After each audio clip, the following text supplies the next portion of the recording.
안녕하세요. 저는 상고를 졸업하자마자 중소기업 격리직으로 취업해 십수년간 같은 회사에서 근무 중인 30대 후반의 직장인입니다. 제 책상에는 늘 테이프로 감아놓은 오래된 계산기와 모서리가 해진 장부가 놓여 있었어요. 20살 무렵부터 부모님 지원 없이 스스로 전세금을 모으고 동생들의 학비를 보태며 제 몫을 책임지는 삶을 살아왔습니다. 남들은 예쁜 옷을 입고 대학 캠퍼스를 누빌 때 저는 영수증에 풀을 칠하고 거래처 수금 전화를 돌리며 20대를 보내왔어요.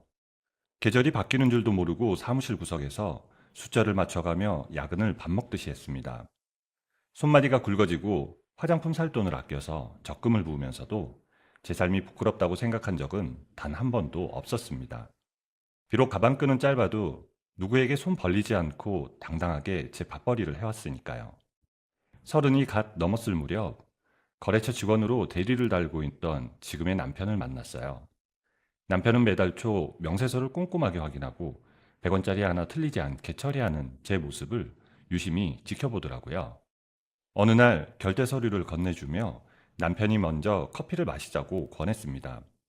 우리는 회사 앞 자판기에서 믹스커피를 종이컵에 타서 마시며 이런저런 이야기를 나누었어요. 주말에 주로 무엇을 하냐는 질문에 제가 김밥 한 줄 사서 뒷산에 오른다고 답하자 남편도 등산을 좋아한다며 반색했습니다. 그렇게 우리는 주말마다 물병 하나를 챙겨 들고 산을 오르며 자연스럽게 연애를 시작했어요.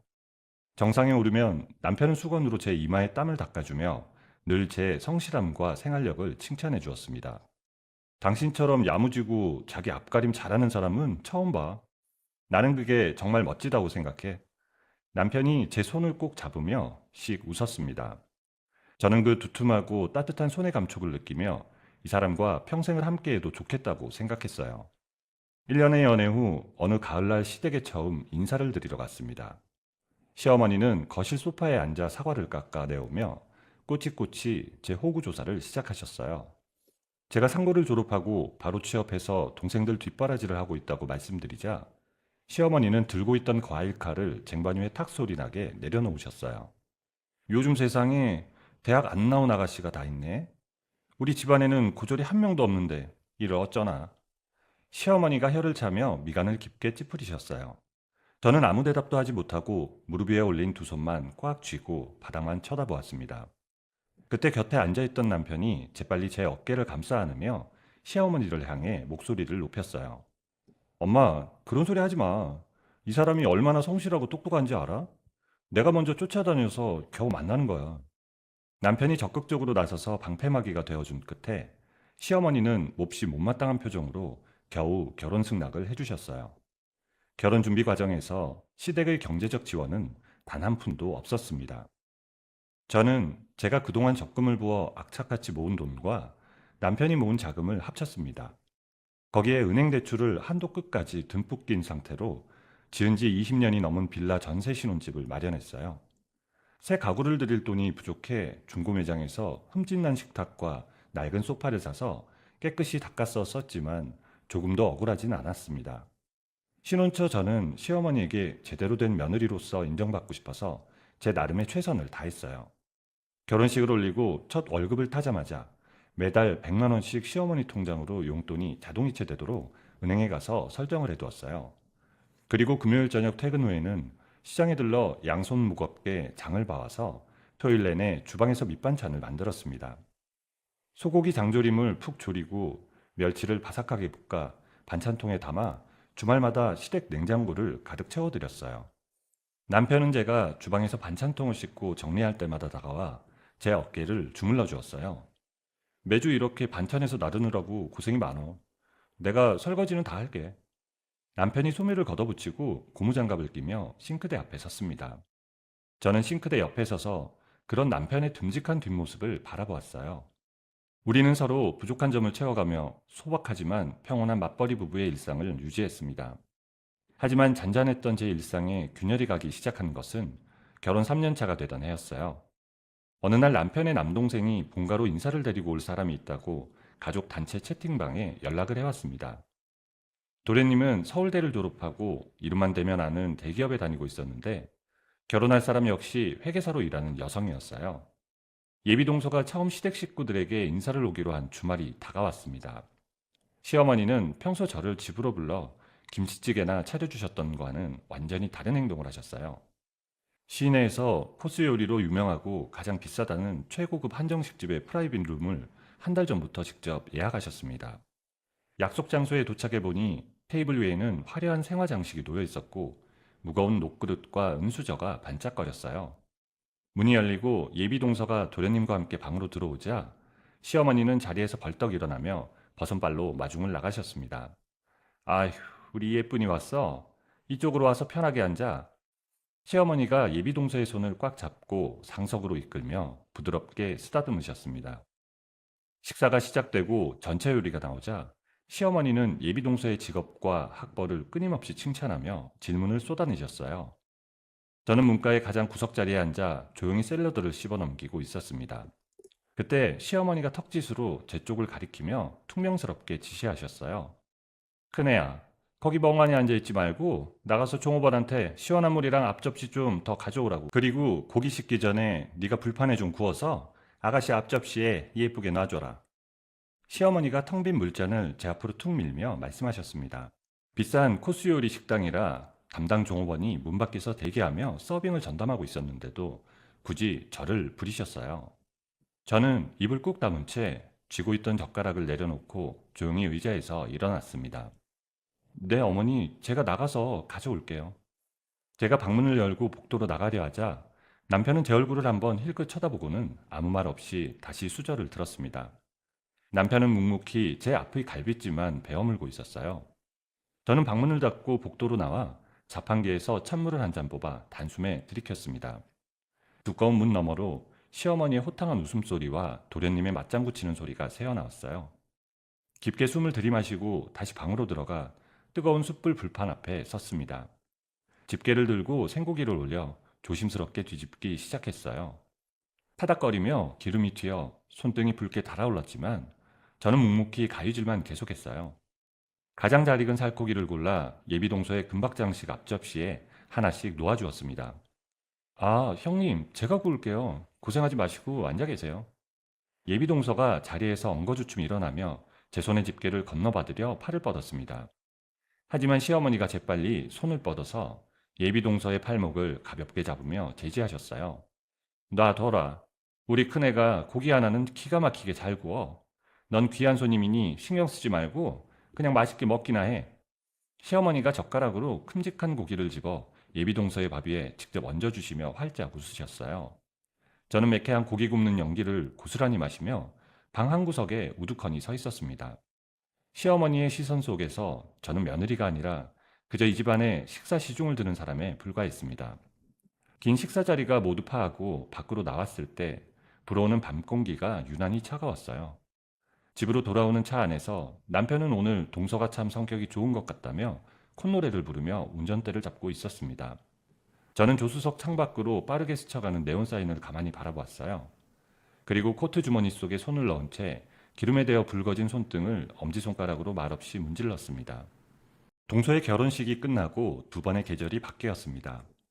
시어머니는 가족이 모이는 날이면 동서와 저를 노골적으로 분리해서 대우하셨어요. 동서가 오는 날에는 전날부터 시장에 가서 질 좋은 과일과 비싼 고기를 사두셨습니다. 제가 먼저 도착하는 날에는 늘 먹던 찌개 하나에 냉장고 구석에 있던 마른 반찬을 대충 꺼내 놓으셨어요. 가족들이 다 같이 거실에 앉아 밥을 먹을 때도 시어머니는 살코기가 많은 부분을 골라 동서의 밥 위에 얹어주셨습니다. 저에게는 국물만 남은 찌개 냄비를 제 앞으로 툭 밀어두셨습니다. 처음에는 그저 우연이겠거니 생각하며 묵묵히 밥을 씹어 넘겼지만 그런 일들이 매번 반복되면서 차별은 일상이 되었습니다. 동서가 들어오고 처음 맞는 명절 당일 아침 일찍 저는 시댁 현관문을 열었습니다. 도착하자마자 가져온 짐을 한쪽 구석에 밀어두고 허리에 낡은 앞치마를 질끈 묶었습니다. 명절 음식 준비는 아침 9시부터 저녁 무렵까지 오로지 저 혼자만의 몫이었어요. 커다란 쟁반에 밀가루를 붓고 계란을 수십 개 깨뜨려 저으면서 하루 종일 쪼그려 앉아 전을 부쳤습니다. 뜨거운 불기운이 얼굴을 덮치고 기름 냄새가 옷 속까지 깊게 배어들어 속이 울렁거릴 때쯤 밖에서 초인종 소리가 울렸어요. 동서와 남동생 부부가 양손에 가벼운 종이 가방을 들고 들어왔습니다. 동서는 미장원에서 방금 다듬은 듯한 단정한 머리에 구김 하나 없는 깨끗한 옷차림이었어요. 시어머니는 주방에서 땀을 닦는 저를 지나쳐 현관으로 달려가 동서의 손을 덥석 잡으셨습니다. 동서는 기름이 튄 주방으로는 들어오지 않고 곧바로 거실 바닥에 앉아 시어머니와 안부를 나누었어요. 시어머니가 정성스럽게 깎아주는 껍질 없는 배와 사과를 먹으며 동서는 환하게 웃었습니다. 저는 10명이 넘는 친척들이 밥을 먹고 남긴 그릇들을 싱크대에 산처럼 쌓아두고 혼자 고무장갑을 끼웠어요. 기름이 굳어 하얗게 뜬 접시들을 뜨거운 물로 헹궈내며 하염없이 수세미를 문질렀습니다. 허리가 끊어질 듯 아파서 잠시 고무장갑을 벗고 주방 벽에 기대어 굽은 다리를 주물렀습니다. 남편은 거실에 푹신한 의자에 누워 텔레비전을 보며 껄껄 웃음을 터뜨리고 있었어요. 저는 남편에게 다가가 옷소매를 살짝 당겨 주방 쪽으로 이끌었습니다. 여보, 나 허리가 너무 아파서 그런데 그릇 헹구는 것만 조금 도와달라고 얘기해주면 안 될까? 제가 남편의 팔을 두 손으로 잡고 작은 목소리로 부탁했습니다. 남편은 제 손을 슬그머니 떼어내며 시어머니와 동서가 앉아있는 쪽의 눈치를 살폈어요. 재수 씨는 저런 일 한 번도 안 해보고 귀하게 자란 사람이라 시키기 그렇잖아. 당신이 조금만 참아. 남편이 제 등을 가볍게 밀며 다시 저를 싱크대 쪽으로 돌려 세웠어요. 저는 남편의 얼굴을 한번 쳐다보고는 아무 대답 없이 고개를 돌렸습니다. 차가운 물을 틀고 남은 설거지를 마무리하며 입술을 다물었어요. 명절 연휴가 끝나고 친척들이 모두 각자의 집으로 돌아갈 채비를 마쳤습니다. 저는 젖은 걸레를 들고 무릎을 꿇은 채 바닥에 튄 고기 기름때를 닦아내고 있었어요. 시어머니가 큼직한 반찬통에 남은 전과 갈비찜을 넉넉하게 담아 동서의 가방에 챙겨주셨습니다. 그리고는 바닥을 닦고 있는 제 곁으로 다가와 발끝으로 제 허벅지를 툭툭 치셨어요. 큰애야, 너는 배운 게 없으니 이런 몸으로 때우는 일이라도 잘해야지. 구석구석 꼼꼼하게 좀 닦아라. 시어머니의 높은 목소리가 텅 빈 거실 전체에 울려 퍼졌습니다. 저는 걸레를 쥔 손에 힘을 주며 아무 말 없이 장판의 결을 따라 묵묵히 바닥만 문질렀습니다.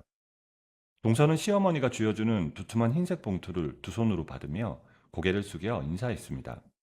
저에게는 수고했다는 말 한마디 없이 시어머니의 배웅을 받으며 현관을 나섰어요. 저녁 늦게 남편의 차를 타고 집으로 돌아오는 길 내내 저는 창밖만 내다보았어요. 남편이 틀어놓은 라디오 소리도 스쳐 지나가는 가로등 불빛도 눈에 들어오지 않았습니다.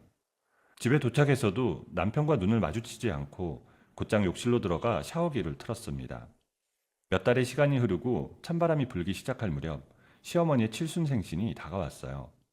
저는 생신 전날 새벽 4시에 일어나 두꺼운 외투를 챙겨 입고 수산시장과 농수산 다시 한번 가보겠습니다.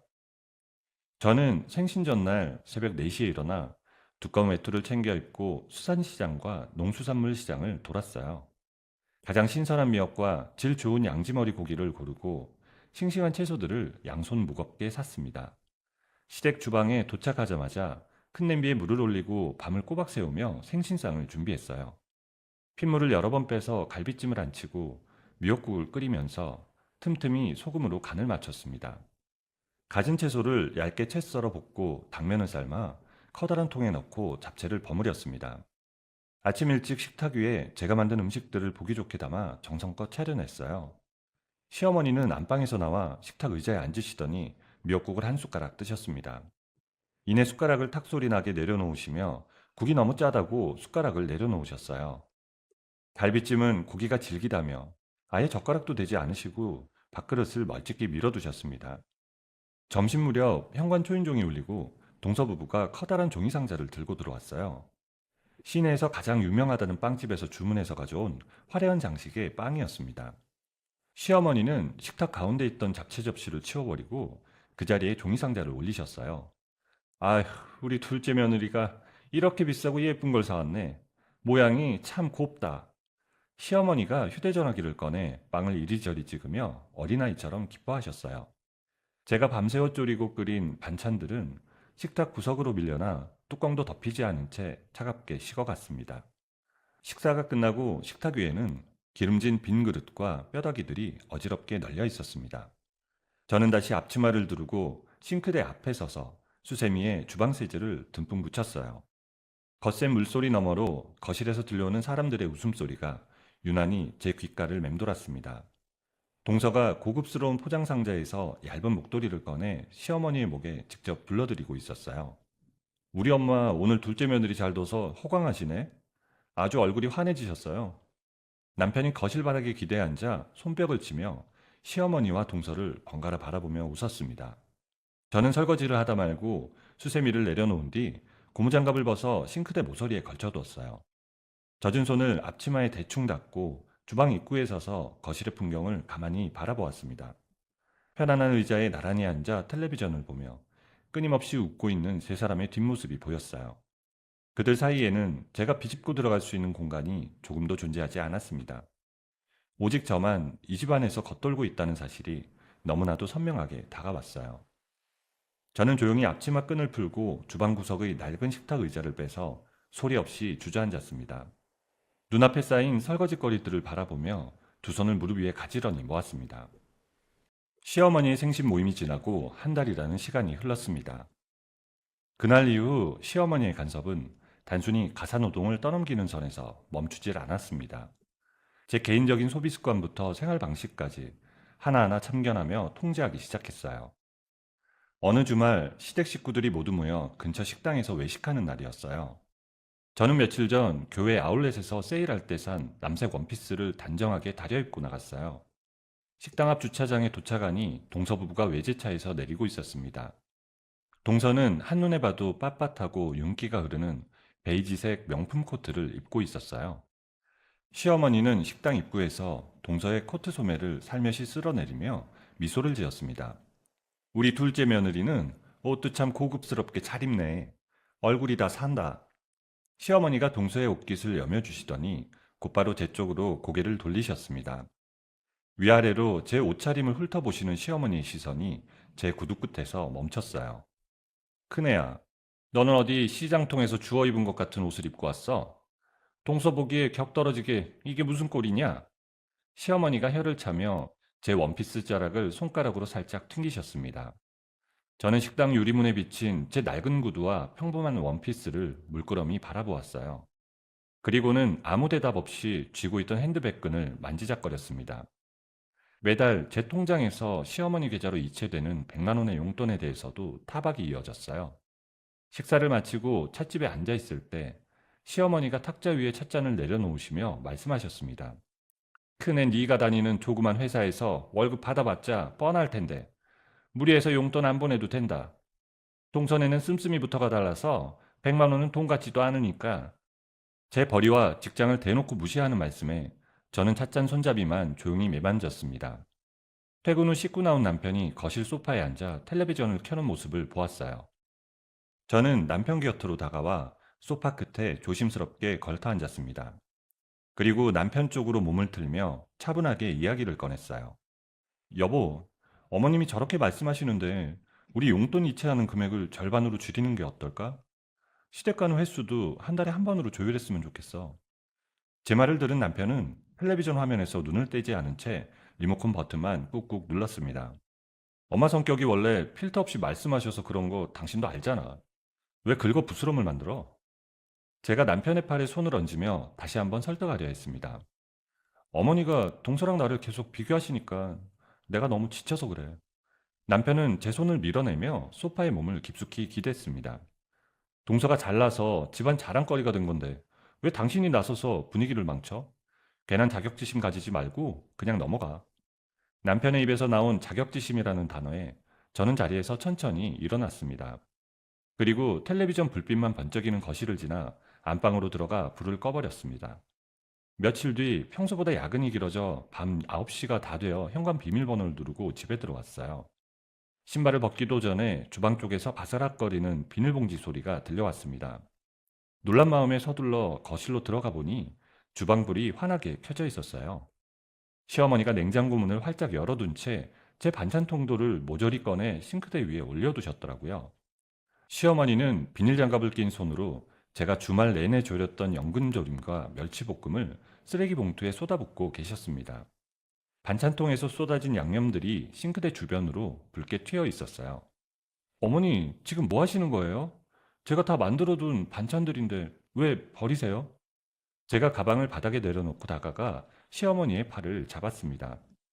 시어머니는 제 손을 뿌리치며 텅 빈 반찬통을 싱크대에 소리나게 내려놓으셨어요. 배운 거 없는 사람이 대충 간장 부어 만든 짠 반찬을 내 아들한테 어떻게 먹여? 둘째 며느리가 백화점에서 사온 유기농 반찬 꽉꽉 채워놨으니까 앞으로는 이거 먹어라. 시어머니가 냉장고 안을 손가락으로 가리키셨습니다.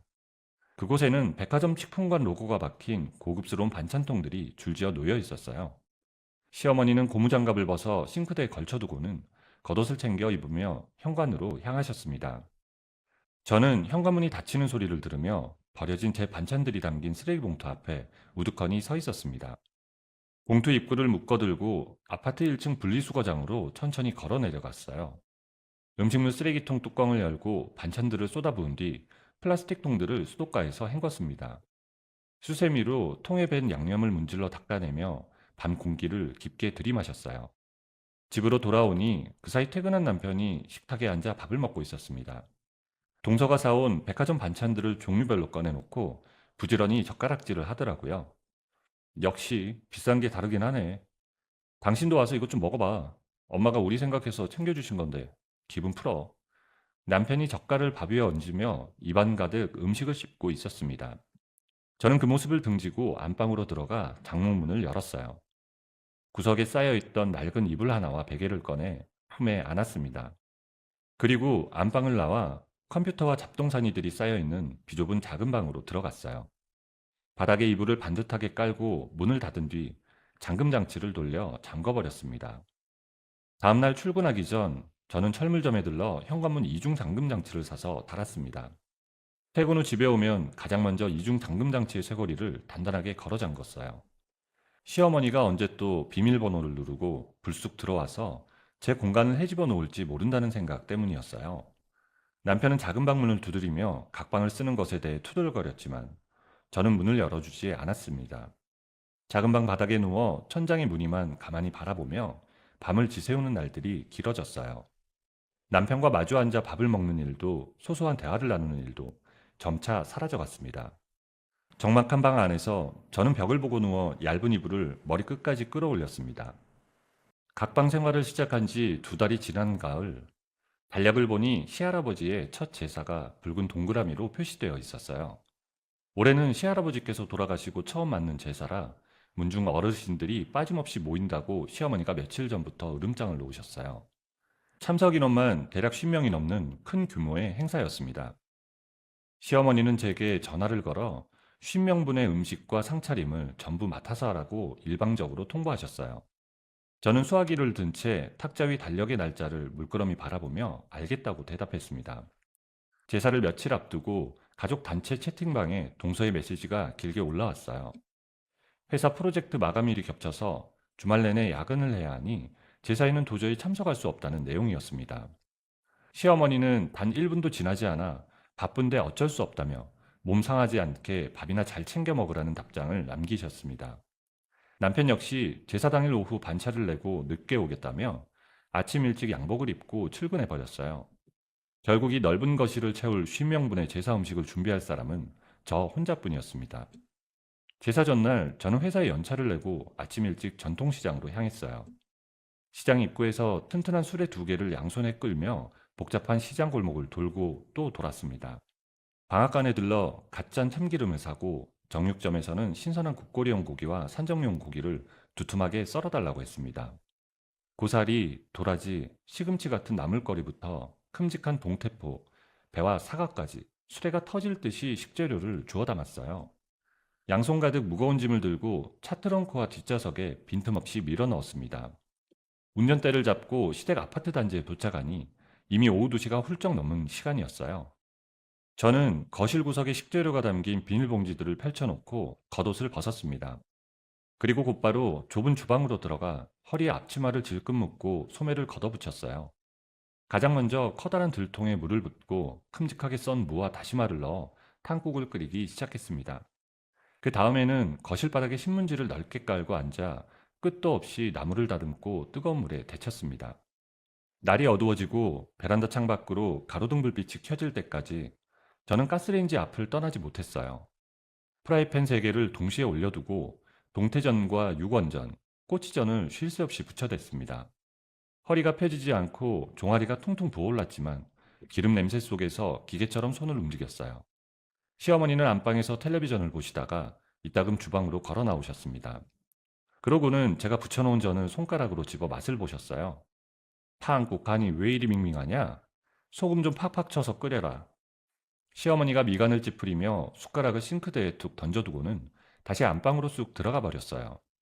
저는 말없이 찬장에서 굵은 소금을 꺼내 한 줌 쥐어서 끓는 탕국 냄비에 털어 넣었습니다. 국자로 뜨거운 국물을 휘휘 저으며 냄비 바닥을 천천히 긁었어요. 밤을 꼬박 새우며 주방에 서 있었지만 제 곁에서 파 한 뿌리 다듬어 주거나 마늘을 까주는 사람은 아무도 없었습니다. 동이 트고 제사 당일 낮이 되자 친척 어르신들이 하나둘씩 시댁 현관으로 들어오셨어요. 저는 앞치마를 두른 채 끊임없이 허리를 숙여 인사하며 손님들의 코트와 가방을 받아 빈 방으로 옮겼습니다. 오후 늦게 도착한 남편은 양복 재킷을 벗어두고 거실 한가운데 앉았어요. 친척들과 술잔을 부딪히며 큰 소리로 웃고 떠들기 바빴습니다.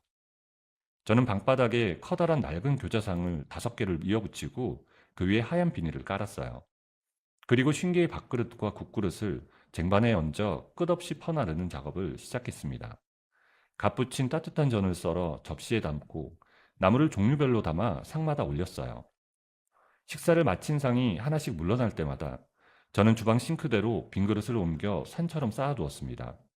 그리고는 다시 쉴 틈 없이 수세미에 세제를 듬뿍 묻혀 기름 낀 식기들을 박박 닦아냈습니다. 거품을 헹궈낸 그릇을 마른 행주로 닦아 찬장에 밀어넣기를 수십 번 반복했어요. 거실 바닥에는 빈 술병과 고춧가루가 얼룩진 상들이 어지럽게 널브러져 있었어요. 저는 남은 음식물 쓰레기를 냄새나는 큰 통에 꾹꾹 눌러 담고 다시 주방 싱크대 앞에 섰습니다. 아직도 100개가 넘는 그릇과 수저들이 탁한 물통에 담겨 저를 기다리고 있었어요. 뜨거운 물을 틀어놓고 뻣뻣하게 굳은 손가락을 억지로 움직여 마지막 설거지를 시작했습니다. 그때 바닥이 깊은 유리볼을 닦으려 수세미를 쥔 손을 집어넣는 순간이었어요. 찍 하는 소리와 함께 오래된 고무장갑의 오른쪽 부분이 길게 찢어졌습니다. 동시에 오른쪽 검지손가락 마디에 날카로운 통증이 번졌어요. 유리볼 안에 담겨있던 칼날에 손가락이 깊게 베어 붉은 피가 고무장갑 틈새로 뚝뚝 떨어지기 시작했어요. 저는 얼른 고무장갑을 벗어 싱크대에 던지고 흐르는 찬물에 손을 가져다 댔습니다. 하지만 피는 멈추지 않고 하얀 싱크대 바닥을 따라 붉게 흘러내렸어요. 저는 피가 흐르는 손을 두루마리 휴지로 칭칭 감싸쥐고 다급하게 거실로 걸음을 옮겼습니다. 시어머니와 남편은 소파에 바짝 붙어 앉아 휴대전화 화면을 보며 소리내 웃고 있었어요. 가까이서 다가가 보니 남편이 들고 있는 화면 속에 은행 어플이 켜져 있었습니다. 우리 둘째 며느리가 참 씀씀이가 넓다. 바빠서 제사 못 와 미안하다며 용돈하라고 100만 원을 떡하니 보냈네. 시어머니가 남편의 어깨를 치며 입에 침이 마르도록 칭찬하셨습니다. 재수 씨가 돈은 참 잘 벌어. 엄마 이번 달은 생활비 넉넉하시겠네. 남편도 고개를 끄덕이며 입꼬리를 올리고 화면의 입금 내용만 빤히 바라보았습니다. 저는 피가 배어나와 붉게 물든 휴지를 쥔 채 두 사람 앞에 우두커니 서 있었습니다. 제 손에서 장판 바닥으로 핏방울이 하나둘 떨어졌지만 시어머니도 남편도 저를 돌아보지 않았어요. 구급상자가 어디 있냐고 묻는 사람도 다친 손가락을 살피는 사람도 없었습니다. 그들의 시선은 오직 화면 속 밝게 빛나는 송금 내역에만 머물러 있었어요. 저는 그 모습을 조용히 지켜보다가 꽉 쥐고 있던 손의 힘을 천천히 풀었습니다. 방향을 돌려 텔레비전 아래 낡은 수납장 첫 번째 서랍을 열었어요. 상비약통을 뒤적여 일회용 밴드 2개를 꺼낸 뒤 베인 상처 위로 빈틈없이 동여맸습니다. 자리에서 일어나 허리에 묶여있던 앞치마끈을 느릿느릿 풀었어요. 그리고 주방 바닥 한가운데 앞치마를 그대로 툭 떨어뜨렸습니다. 설거지가 산더미처럼 남은 싱크대를 등지고 거실 구석에 놓아두었던 제 가방을 집어들었습니다. 가방끈을 어깨에 메고 의자에 얹어둔 두꺼운 패딩을 꺼내 입고 지퍼를 목까지 올렸어요. 여보, 설거지 다 안 끝났는데 어디 가려고 그래? 남편이 뒤늦게 저를 발견하고 소파에서 엉거주춤 일어나며 불렀습니다. 저는 남편을 쳐다보지도 않고 곧장 현관으로 걸어가 제 신발을 구겨 신었어요. 손잡이를 세게 당겨 무거운 현관문을 열고 밤 공기가 내려앉은 복도로 걸어 나갔습니다. 현관문이 쿵 소리를 내며 닫혔고 저는 묵묵히 엘리베이터 버튼을 눌렀습니다. 시댁에서 빠져나온 다음날 아침 9시, 저는 출근하는 길에 회사 근처 은행 창구로 들어갔어요. 대기표를 뽑고 플라스틱 의자에 앉아 제 번호가 전광판에 뜨기를 묵묵히 기다렸습니다. 번호가 불리고 창구 직원 앞에 앉아 지갑에서 신분증을 꺼내 내밀었습니다. 지난 3년간 단 한 달도 밀리지 않고 시어머니 계좌로 이체되던 100만 원의 자동 이체 내역을 모조리 해지해달라고 요청했습니다. 직원이 마우스를 몇 번 클릭하고 하얀 영수증의 도장을 쾅 찍어 제게 건네주었어요. 그 영수증을 반으로 접어 지갑 깊숙한 곳에 찔러 넣었습니다. 은행 문을 열고 밖으로 나오니 출근을 재촉하는 사람들의 발걸음이 무척이나 빠르게 보였어요. 회사에 도착해 평소처럼 장부를 정리하고 거래처 대금을 결제하는 업무를 기계적으로 처리했습니다. 퇴근 시간이 되자마자 겉옷을 챙겨 입고 남편보다 일찍 신혼집으로 돌아왔어요. 아무도 없는 텅 빈 거실불을 켜고 작은 방으로 들어가 컴퓨터 전원을 켰습니다. 인터넷에서 협의이혼 의사 확인 신청서와 이혼 합의서 양식을 검색해 프린터로 출력했어요. 지인거리는 기계음과 함께 하얀 종이에 3장이 쏟아져 나왔습니다. 서랍을 열어 붉은 인주와 옥으로 된 제 인감 도장을 조심스럽게 꺼냈어요. 종이 맨 아래 제 이름이 적힌 칸 옆에 인주를 듬뿍 묻힌 도장을 빈틈없이 꽉 눌러 찍었습니다. 붉고 선명한 도장 자국을 입김으로 호호 불어 말린 뒤 서류를 들고 거실로 나갔어요. 거실 테이블 한가운데에 서류를 반듯하게 올려놓고 빈 소파에 앉아 남편을 기다렸습니다. 밤 10시가 훌쩍 넘어서야 도어락 비밀번호가 눌리는 소리가 나고 남편이 현관으로 들어왔습니다. 남편은 넥타이를 느슨하게 풀며 거실로 걸어오다가 테이블 위에 놓인 서류를 발견했어요. 종이를 집어들어 맨 위에 제목을 확인한 남편의 입꼬리가 비죽거리며 헛웃음이 터져나왔습니다. 당신 어제 일로 시위하는 거면 이제 그만해. 피곤하니까 이 서류는 서랍에 치운다. 남편이 종이를 반으로 접어 거실 텔레비전 아래 장식장 서랍 안으로 밀어넣으려 했습니다. 저는 소파에서 조용히 일어나 안방으로 걸음을 옮겼어요.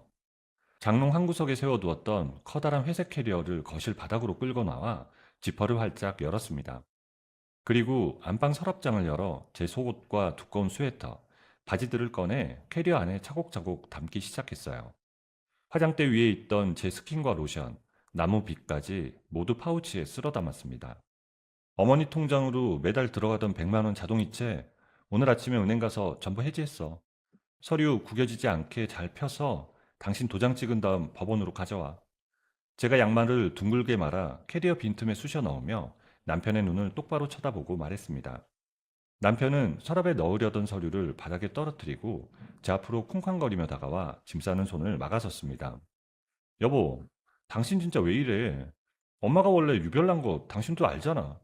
내가 앞으로는 중간에서 진짜 잘할 테니까 제발 짐부터 내려놔.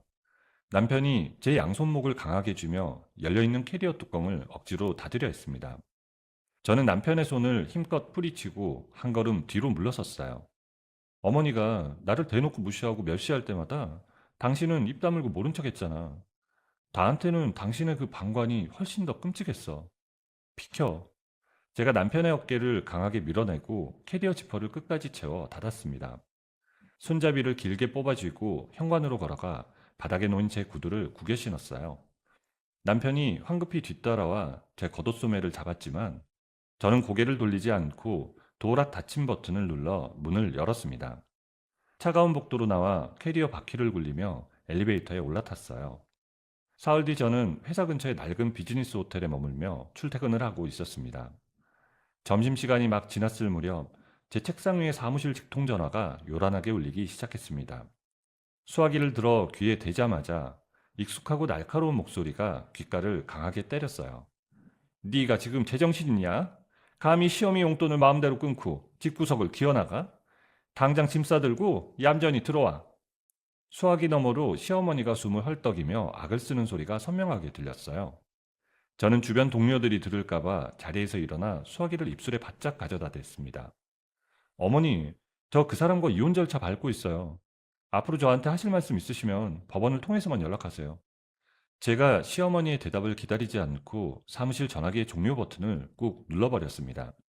끊어진 수화기를 본체에 내려놓고 책상 위 달력을 보며 볼펜을 꽉 쥐었어요. 당장 안정적으로 머물 곳을 구하는 것이 무엇보다 시급했습니다. 오후에 상사에게 은행 업무를 핑계로 외출증을 끊어달라고 부탁한 뒤 회사에서 도보 10분 거리에 있는 부동산들을 찾아다녔어요. 시장 골목 안쪽에 있는 오래된 공인중개사 사무실 문을 열고 들어갔습니다. 가진 돈이 많지 않아 보증금 1,000만 원에 월세가 저렴한 방을 보여달라고 중개인에게 부탁했어요. 중개인을 따라 낡은 붉은 벽돌 건물 3층으로 올라가 구석에 있는 원룸 철문을 열었습니다. 벽지는 누렇게 변색되어 일어났고 화장실은 세탁기 하나 겨우 밀어넣을 만큼 비좁았어요. 하지만 현관문에 크고 튼튼한 이중 자물쇠가 달려있는 것을 보고 그 자리에서 바로 계약하겠다고 고개를 끄덕였습니다. 다시 중개사 사무실로 돌아와 책상에 앉아 가계약서를 작성하고 제가 모아둔 비상금 통장에서 보증금을 이체했습니다. 돌아오는 주말 오후 저는 원룸 바닥에 앉아 짐을 정리할 빈 상자들을 박스 테이프로 조립했어요. 남편이 매주 토요일 오후마다 조기 축구회에 나가서 해가 져야 들어온다는 사실을 잘 알고 있었습니다. 오후 2시가 되자마자 동네 용달차 기사님께 전화를 걸어 신혼집 주소를 불러줬어요. 기사님과 함께 아무도 없는 텅 빈 신혼집 문을 열고 들어갔습니다. 신발을 벗고 거실로 들어가 값비싼 텔레비전과 푹신한 소파는 거들떠보지도 않았어요. 신혼 초에 제가 직접 걸레질하며 닦고 조립했던 원목 식탁이나 그릇 수납장도 원래 있던 자리에 그대로 두었습니다. 오직 안방에 있는 제 얇은 셔츠들과 화장대 서랍 깊숙이 넣어둔 제 물건들만 종이 상자에 차곡차곡 담았어요. 서재 책상 맨 아래 서랍을 열어 제 이름으로 된 통장과 보험증권, 연금 서류들을 꼼꼼하게 챙겨 크로스백에 넣었습니다. 남편과 같이 쓰던 냄비나 공용 살림살이는 단 하나도 건드리지 않았어요. 기사님이 테이프로 밀봉한 무거운 상자들을 번쩍 들어올려 엘리베이터로 부지런히 실어 나르셨습니다. 마지막 상자를 밖으로 내보낸 뒤 저는 텅 비어버린 제 옷장 안을 한참 동안 물끄러미 바라보았어요. 주방으로 걸어가 싱크대 선반 위에 놓여있던 제 하얀색 머그잔 하나만 챙겨 들고 밖으로 나왔어요. 현관문을 닫고 도어락이 띠리릭 잠기는 소리를 끝까지 확인한 뒤 엘리베이터에 탔습니다. 건물 밖으로 나오니 용달차 짐칸에 제가 싼 상자들이 굵은 밧줄로 단단히 묶여 있었어요. 저는 낡은 용달차 조수석 문을 열고 올라타 낡은 안전벨트를 잡아당겨 맸습니다. 트럭이 과속방지턱을 넘어 덜컹거리며 아파트 단지를 빠져나갈 때 저는 차가운 창문에 머리를 기대고 눈을 감았어요. 회사 근처의 오래된 원룸 건물 앞에 도착해 기사님과 함께 짐 상자들을 3층 계단으로 땀 흘려 옮겼습니다. 비좁은 방 한가운데에 누런 상자들이 성벽처럼 쌓여 바닥에 발 디딜 틈조차 없었습니다. 기사님께 꼬깃꼬깃한 수고비를 쥐어보내드리고 차가운 장판 바닥 한가운데 점퍼를 입은 채 펄썩 주저앉았어요. 창문 틈새로 불어오는 늦가을 외풍에 코끝이 시렸지만 저는 두 무릎을 끌어안고 조용히 짐상자들을 바라보았습니다. 천장에 달린 희미하고 낡은 형광등 불빛을 올려다보며 제 두 손바닥을 천천히 쥐었다 폈습니다. 원룸으로 이사한 지 한 달째가 되었습니다. 저는 변호사를 선임할 100만 원 단위의 목돈이 없어서 퇴근 후 매일 밤 책상에 앉아 낡은 노트북 전원을 켰습니다. 판례와 서식들을 읽어내려 갔습니다. 눈이 뻑뻑해지면 인공 눈물을 넣어가며 나 홀로 재산분할 관련 서류 양식들을 빈칸 없이 채워나갔어요. 어려운 법률 용어들을 사전에서 하나하나 검색해 이면지에 뜻을 적어가며 꼼꼼하게 문서를 작성했습니다. 마우스 휠을 돌리는 손가락 마디가 뻐근해질 때까지 의자에서 일어나지 않았어요. 근처 문구점에 뛰어가 용지를 한 묶음 사와서 밤새워 인쇄 버튼을 눌렀습니다. 책상 위에는 이혼소장과 답변서 양식들이 이면지와 뒤섞여 어지럽게 쌓여갔어요. 남편은 이혼 서류에 절대 도장을 찍어줄 수 없다는 입장을 고수했습니다. 이틀에 한 번꼴로 퇴근 시간이 되면 원룸 건물 1층 공동현관 번호키 앞을 서성거리며 저를 기다렸어요. 제가 낡은 가로등 불빛 아래 골목 모퉁이를 돌아 나타나면 남편은 쏜살같이 달려왔습니다. 제 코트 소매나 가방끈을 억지로 붙잡고 자기 쪽으로 세게 잡아당겼어요. 여보, 제발 내 말 좀 들어봐. 당신이 이렇게 고집 피우면 나보고 어쩌라는 거야. 내가 엄마한테 다시 잘 말해볼게. 남편이 건물벽으로 저를 밀어붙이며 큰 목소리로 매달렸습니다. 저는 아무 대답 없이 남편의 손을 세게 뿌리치고 공동현관 비밀번호를 빠르게 눌러 안으로 들어가 버렸어요. 유리문이 닫히는 소리를 듣고 나서야 계단을 두 칸씩 뛰어 올라가 방에 들어왔습니다. 현관문 이중 잠금 장치를 2번 돌려 잠그고 도어락 건전지를 아예 빼버린 채 문고리를 꽉 쥐고 서 있었어요. 밖에서 남편이 1층 공동 현관문을 발로 걷어차는 소리가 창문을 타고 올라왔습니다. 남편의 집착만큼이나 저를 괴롭힌 것은 시어머니의 억지스러운 행동이었어요. 시어머니는 제 친정 부모님이 농사를 지으며 살고 계신 시골집 유선전화로 하루가 멀다 하고 전화를 거셨습니다. 며느리가 남편을 버리고 가출을 했으니 당장 딸을 찾아내서 시댁으로 돌려보내라며 윽박을 지르셨어요. 그 사실을 친정엄마의 전화를 받고 나서야 알게 되었습니다. 네 시어머니가 하도 난리를 쳐서 아버지가 어제 한숨도 못 주무셨다. 너희 부부 무슨 일 있는 거 아니지? 소화기 너머로 들려오는 엄마의 떨리는 목소리에 저는 주먹을 꽉 쥐었습니다.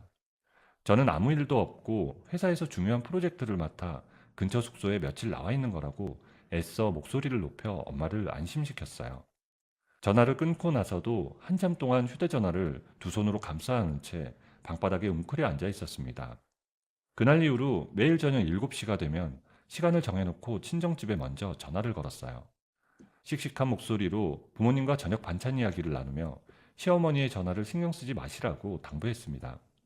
남편 명의로 되어 있는 신혼집 전세금에서 제가 결혼할 때 보탠 원금과 그동안 갚아나간 대출 상환액을 증명해야 했습니다. 주말 아침 일찍 은행 창구에 가서 지난 3년간의 거래 내역서를 수십 장 출력해 품에 안고 돌아왔습니다. 비좁은 원룸 바닥에 종이들을 연도별로 쭉 펼쳐놓고 노란색 형광펜을 집어들었습니다. 남편 통장으로 이체한 생활비와 대출이자 내역을 한 줄 한 줄 찾아내어 반듯하게 밑줄을 그었어요. 숫자들을 계산기로 두드려 합산을 맞추고 포스트잇에 금액을 적어 영수증 더미 위에 붙이는 작업을 쉼없이 반복했습니다. 장판 바닥에 너무 오래 엎드려 있어서 무릎과 팔꿈치에 붉은 자국이 선명하게 남았어요. 제가 합의를 재촉하며 재산분할 명세서를 문자로 보내자 남편은 돌연 태도를 바꿨습니다. 며칠 뒤 재원룸 우편함에 남편 이름으로 된 두꺼운 내용증명 우편물이 꽂혀 있었어요.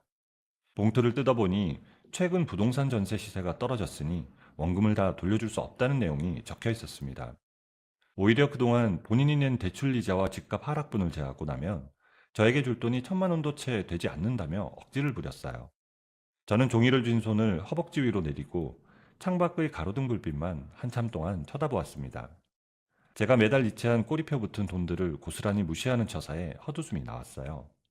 내용증명 종이를 반으로 접어 서류 파일 맨 앞장에 철해 두었어요. 남편의 내용증명에 반박하기 위해 저는 추가로 증빙 서류들을 더 모아야 했습니다. 어느 눈 내리는 밤 법원에 제출할 서류들을 복사하려고 원룸 건물 1층에 있는 무인 복사기 앞에 섰습니다. 지폐를 넣고 복사 버튼을 누르자 기계가 요란한 소리를 내더니 종이가 중간에 걸려버렸습니다. 에러 코드가 뜨고 먹통이 된 기계 앞에서 저는 취소 버튼만 수십 번 꾹꾹 눌러댔어요. 결국 걸린 종이를 빼내지 못하고 서류 뭉치를 든 채 근처 PC방을 찾아 골목을 나섰습니다. 차갑고 굵은 눈송이가 머리 위로 떨어져 패딩 어깨를 하얗게 덮었어요. 어두운 길거리에 우두커니 서서 저는 복사하지 못한 서류 봉투를 가슴에 꽉 끌어안았습니다. 아무도 없는 눈 내리는 가로등 아래에서 처음으로 입을 벌리고 소리내어 울음을 터뜨렸어요. 눈물이 뺨을 타고 흘러내려 차가운 목덜미로 스며들었습니다.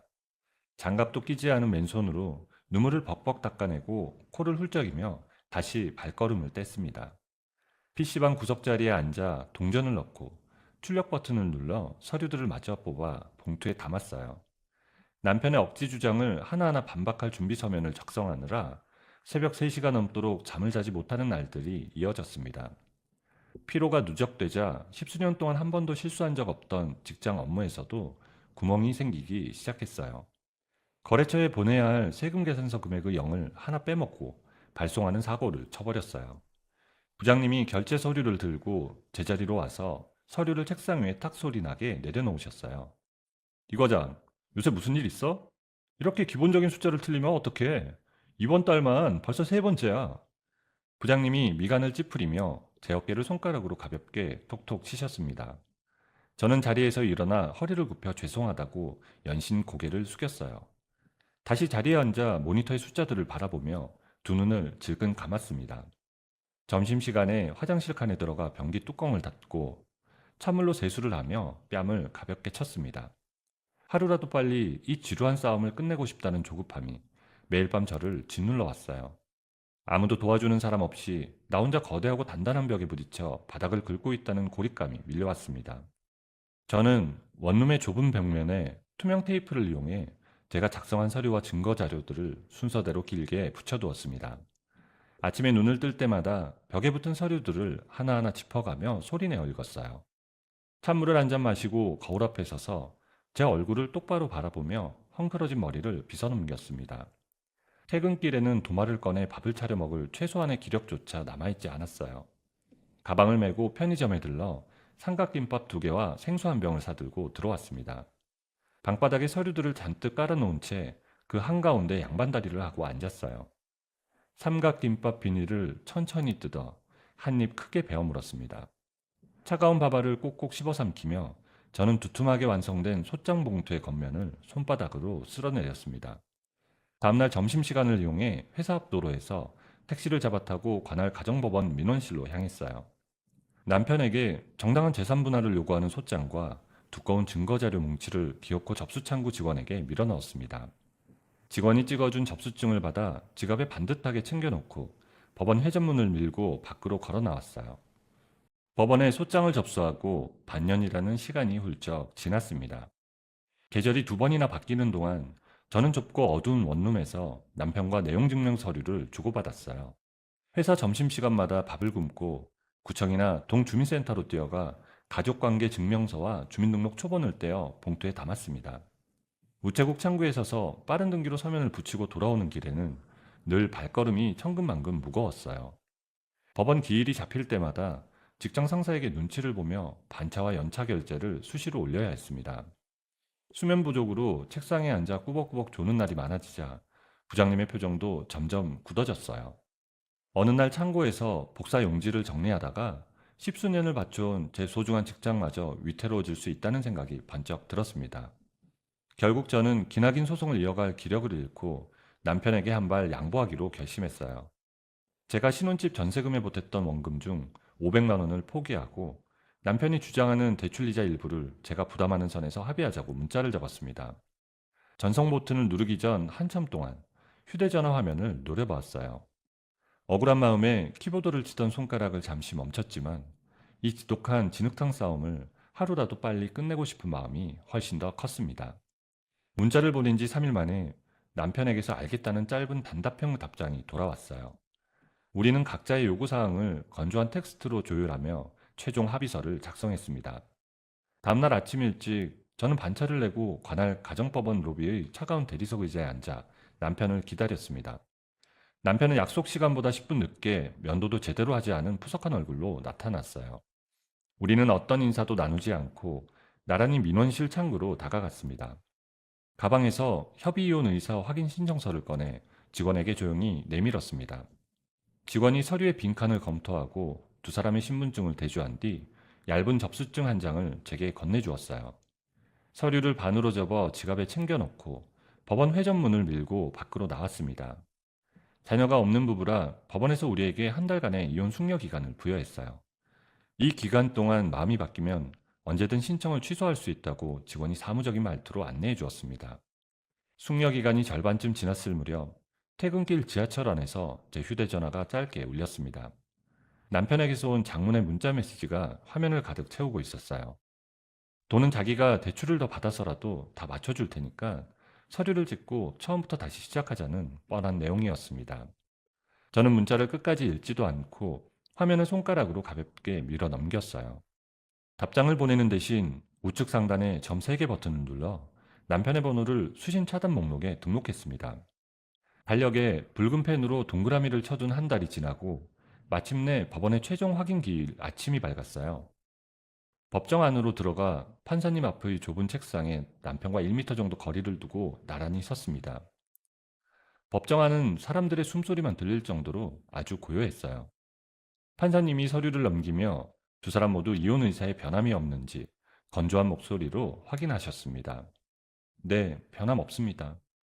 제가 판사님의 얼굴을 똑바로 바라보며 단 한 번의 망설임도 없이 대답했어요. 남편은 헛기침을 몇 번 하더니 아주 작은 목소리로 기어 들어갈 듯 네라고 대답했습니다. 판사님이 확인서에 붉은 도장을 꾹 찍어 양쪽 서기에게 서류를 넘겨주었어요.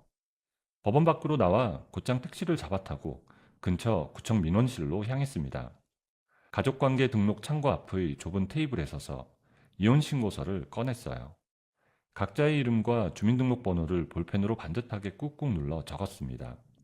신분증과 함께 서류를 제출하고 모든 법적 절차를 끝마친 뒤 구청 밖 계단을 천천히 걸어 내려왔어요. 그때 묵묵히 뒤따라오던 남편이 제 앞을 가로막고 섰습니다. 그동안 당신 힘들게 해서 정말 미안해. 몸 건강히 잘 살아. 남편이 제 구두끝만 내려다보며 양손을 점퍼주머니에 찔러 넣은 채 말했습니다. 저는 남편의 지친 얼굴을 잠시 쳐다보다가 아무 대답 없이 가볍게 고개만 한번 끄덕였습니다. 그리고는 남편을 지나쳐 횡단보도를 건너 반대편 지하철역 입구를 향해 조용히 걸음을 옮겼습니다.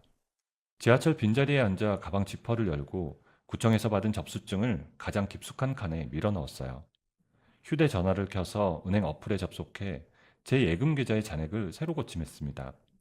방금 전 남편이 이체하기로 약속했던 재산분할금이 정확한 숫자로 찍혀 있었어요.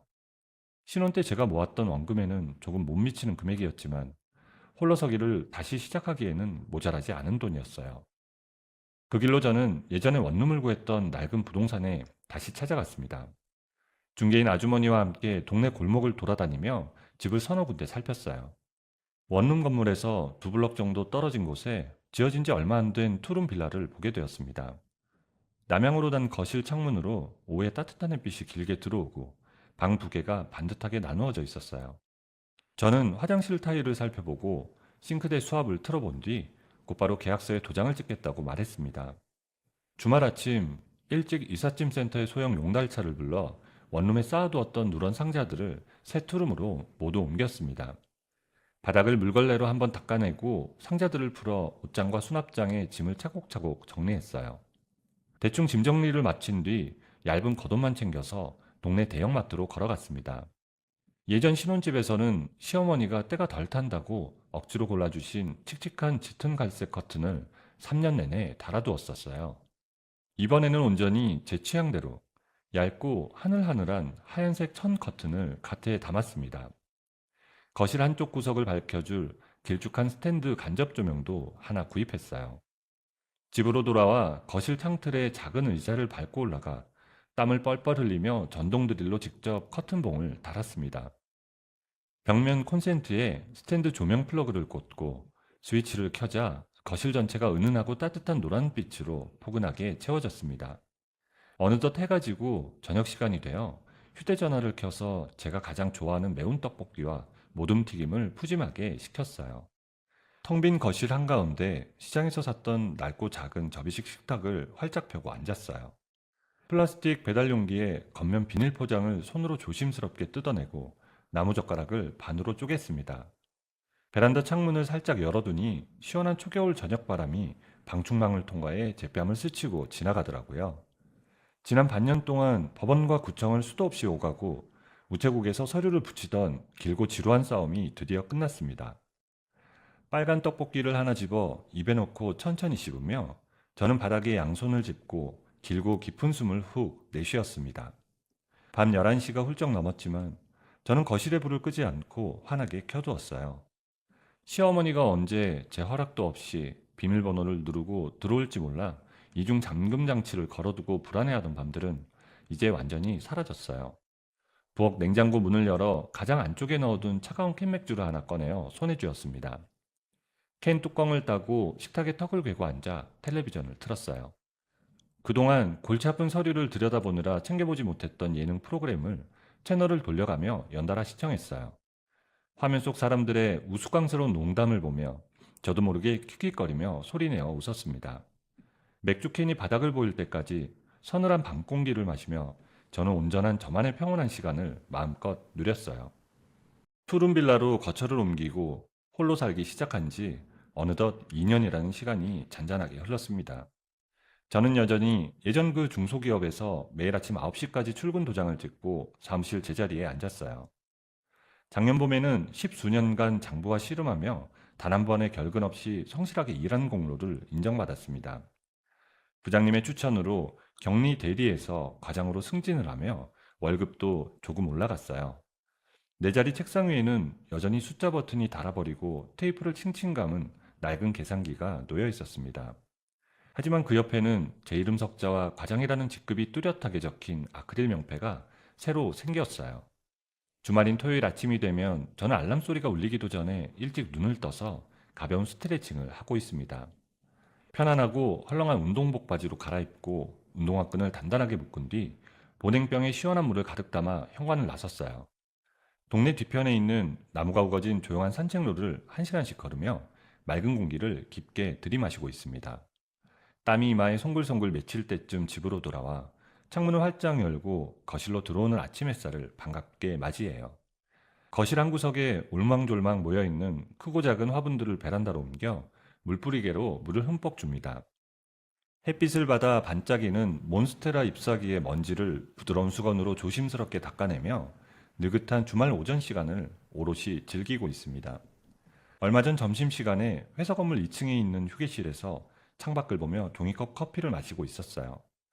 영업부에서 일하는 박 대리가 주변을 두리번거리며 조심스러운 발걸음으로 제 옆으로 다가와 의자를 빼고 앉았어요.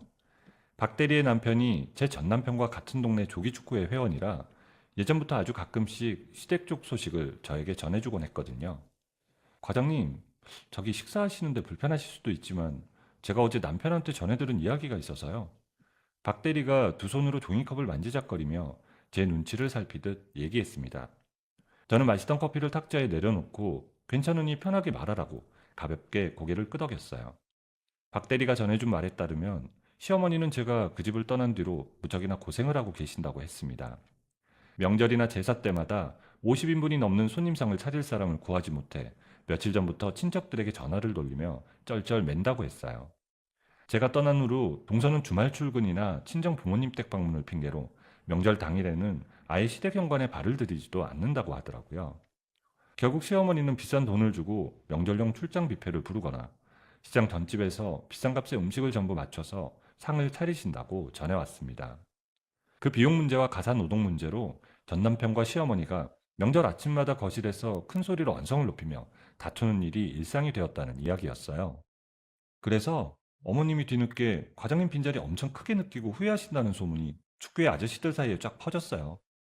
저는 그 이야기를 처음부터 끝까지 다 듣고도 눈썹 하나 까딱하지 않고 남은 식은 커피를 마저 들이켰습니다. 그리고 빈 종이컵을 구겨서 휴게실 구석에 있는 쓰레기통에 툭 던져 넣으며 자리에서 천천히 일어났습니다. 아, 그러셨구나.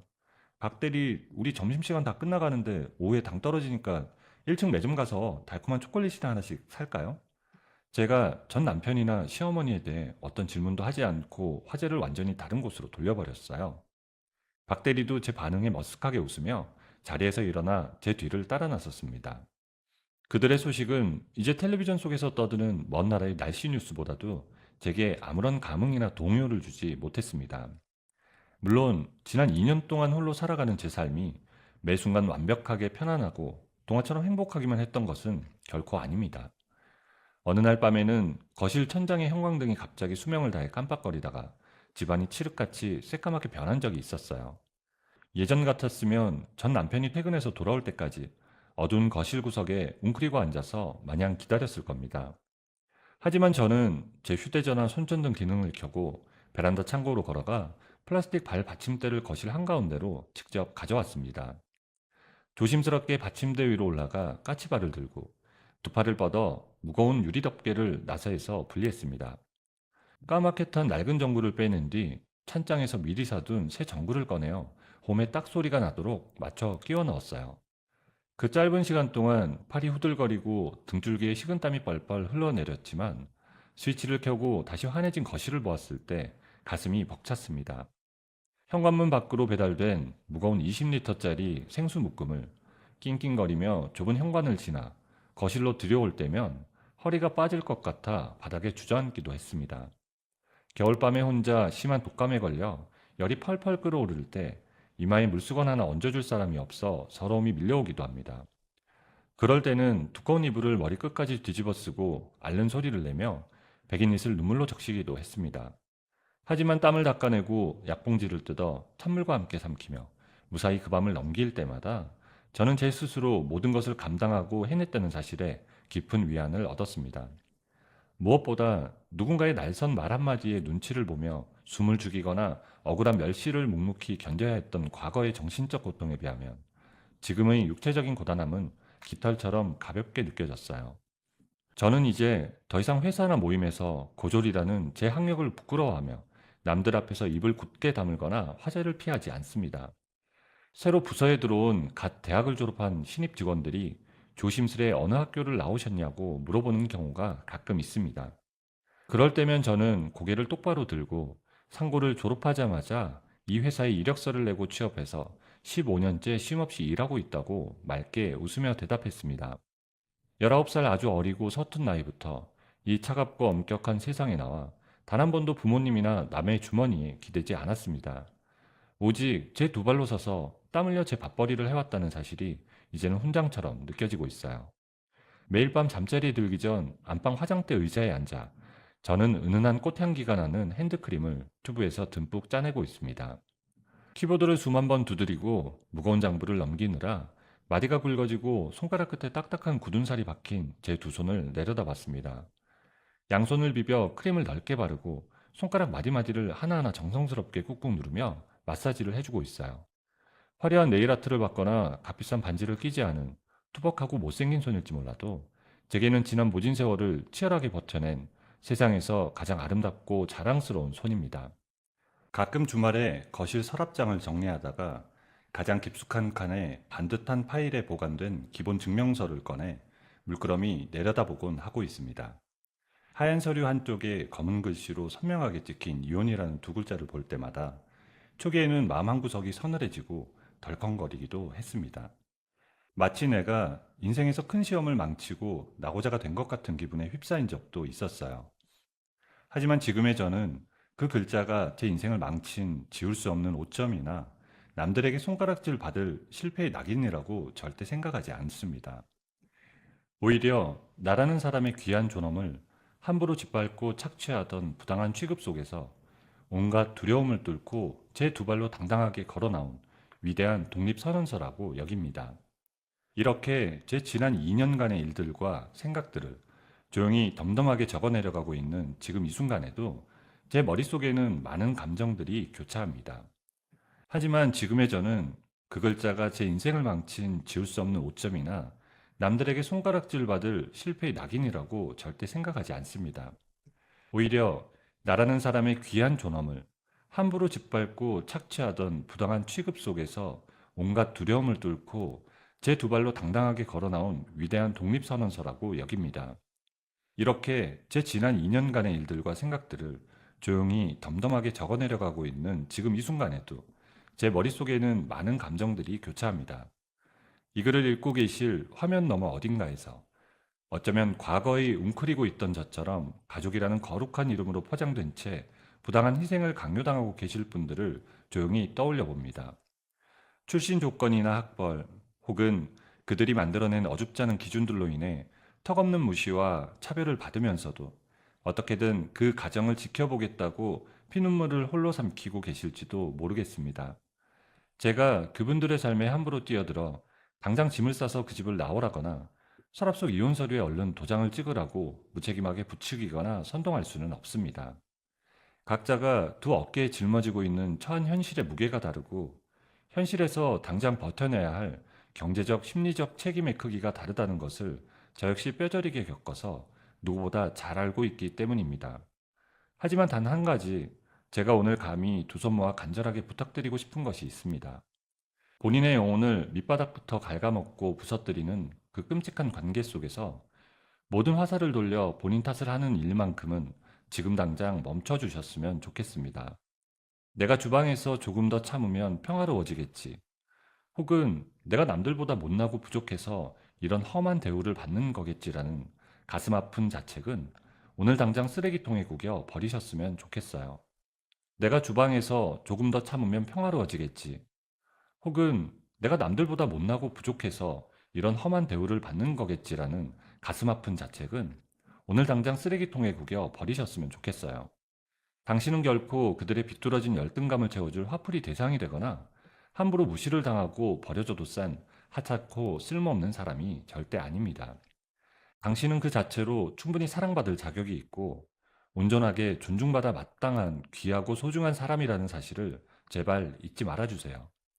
제 지루하고 길었던 이야기에 드라마나 영화 속 주인공들처럼 하루아침에 통쾌하게 원수들에게 복수하고 큰돈을 버는 화려하고 거창한 승리의 결말은 존재하지 않습니다. 그저 매일 아침 피곤한 눈을 비비며 만원 지하철에 몸을 싣고 회사로 출근해서 장부의 숫자를 맞추고 퇴근길에 떡볶이 1인분을 사 먹는 아주 평범하고 소박한 일상의 반복일 뿐이에요. 하지만 남의 차가운 시선이나 부당한 잣대에 얽매이지 않고 오롯이 내 이름으로 숨을 쉬며 내 앞가림을 해나가는 이 조용한 밥벌이의 매일매일이 제게는 그 어떤 값비싼 보석보다 눈부시게 소중합니다. 수많은 눈물과 상처로 얼룩지고 쓰라렸던 어제를 단단하게 딛고 일어나 묵묵히 나만의 내일을 준비하는 저의 이 평범한 뚜벅거림이 누군가에게는 꼭 와닿기를 간절히 바랍니다. 지금 이 순간에도 저와 비슷한 아픔으로 캄캄한 방 안에서 밤잠을 설치며 외롭게 고민하고 계실 당신에게 제 서툰 이야기가 작지만 아주 단단한 위로가 되어주기를 진심으로 두 손 모아 기도합니다. 여러분, 오늘의 이야기를 어디서 듣고 계신가요?